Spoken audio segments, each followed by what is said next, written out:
So the fourth lecture we're on is measuring evidence-based practice project outcomes. So this particular lecture moves from design to how you're going to measure your outcomes. And we'll look at the concepts of validity and reliability and how we go about selecting the measures that we would use to measure outcomes. So the outcomes, where we are in our PICO question, is the O. So going back to Thanksgiving Day, if we were measuring our outcomes, we would have to say that we want everybody, the outcome is to have enjoyed themselves.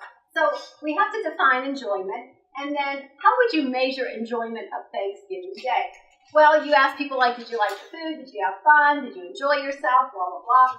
And then some visual indicators of having fun at Thanksgiving Day. So how many leftovers are there? So if everybody really liked the food, you wouldn't have so many leftovers. Now, if you could have no leftovers, but then how much food was on the plate? So nobody liked that kale salad because as you were scraping the plates to wash them, there was a whole garbage can full of kale salad that nobody ate. So maybe next year, no kale salad. So that would be the visual, the hard data that you would collect. So when you think about this, this is your qualitative and this is your quantitative type of measures. Okay, so then when you're looking at your outcome of interest for your PICO question, you've already had an outcome in mind. So the definitions that you use for your outcome would be based on the way you define a particular outcome here at Excela Health. You would also look at definitions that are in the literature, and then instruments that you may use, such as surveys, to measure your outcomes, you would have to look at what their definitions are. And hopefully all three of those measurements and definitions would be similar.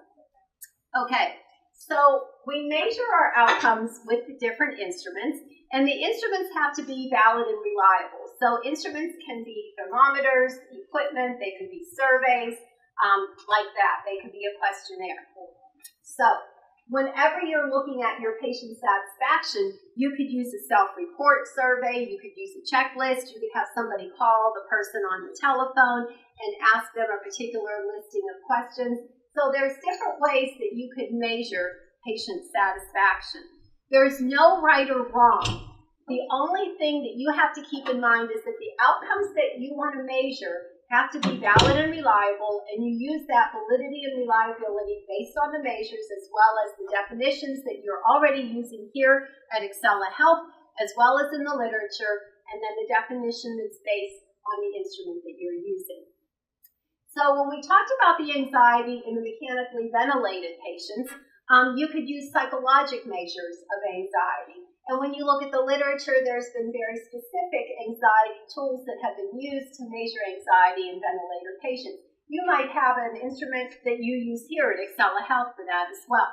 So you would have a psychologic measure. It might have to do with movements, eye rolling, fighting the ventilator.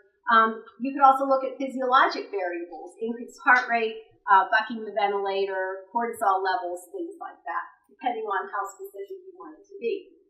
Now, the validity and reliability with your particular project outcome measurements.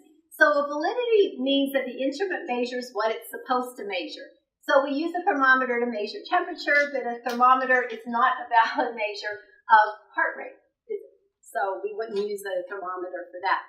Reliability means that that same instrument repeats over time the same measurement. You're going to get the same results.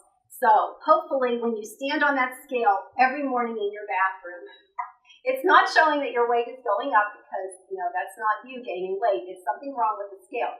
So you want that scale to be reliable. Over time, it's going to give you what it's supposed to give you. This is why it's so important to continue calibrating your equipment, especially in any kind of a project. You have to make sure that your equipment is carefully calibrated all of the time.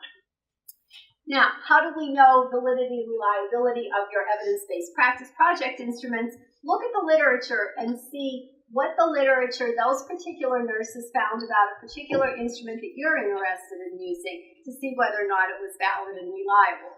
Whenever you collect data with a particular instrument, you're able to analyze that scale, and you do certain statistical tests that analyze the data that you've gotten to say whether or not the instruments that you used were valid and reliable. You could also do your own pilot testing. So when you're defining a fall, maybe at Excela Health you already have a definition of what a fall is.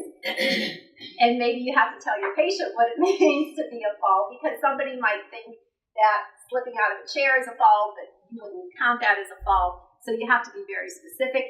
And then, have you fallen at home in the past 6 months, 3 months, 1 month, whatever time frame it is that you want to use. And you might want to try that question on a few people to see if they understand it.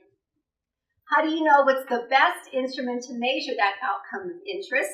Evaluate your published literature against your PICO questions. This is why you have a project team. This is why you have an evidence-based practice committee. You are not doing this by yourself. This is a team effort. Everybody is here to help you.